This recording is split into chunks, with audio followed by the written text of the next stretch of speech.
Praise the lord. ఆత్మీయ జీవితాన్ని బలపరచుట కొరకు ఒక చిన్న మాట మనం బైబిల్లో చూసినట్లయితే యోహాను సువార్త 13వ అధ్యాయం 34వ వచనంలో ఒక శ్రేష్టమైన మాట ఈ విధంగా వ్రాయబడి ఉంది. ఏమని అంటే, మీరు ఒకరినొకరు ప్రేమింపవలెనని మీకు క్రొత్త ఆజ్ఞ ఇచ్చుచున్నాను, నేను మిమ్మల్ని ప్రేమించినట్టే మీరును ఒకరినొకరు ప్రేమింపవలెను.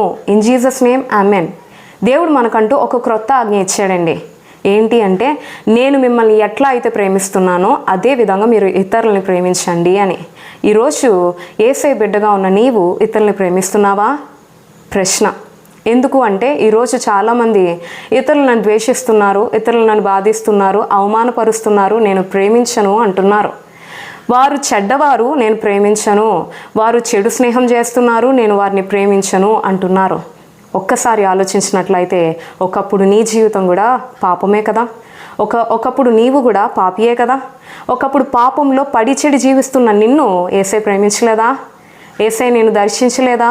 యేసయ్య తన ప్రేమతో నిన్ను హత్తుకోలేదా? ఒక్కసారి ఆలోచించు. ఈరోజు ఇతరులు కూడా యేసయ్య ప్రేమను నువ్వు రుచి చూపించే వ్యక్తిగా ఉండాలనే ప్రభు ఆశపడుతున్నాడు. ఇక్కడ దేవుడు అంటున్నాడు, నేను మిమ్మల్ని ప్రేమించినట్టే మీరును ఒకరినొకరు ప్రేమించుకోండి అంటున్నాడు. ఈరోజు ఇతరుల్ని ప్రేమించే విషయంలో నువ్వు తక్కువై ఇతరుల్ని ద్వేషించే విషయంలోనే నువ్వు బహుగా పనిచేసే వ్యక్తిగా ఉంటున్నావా? ఒక్కసారి ఆలోచించు.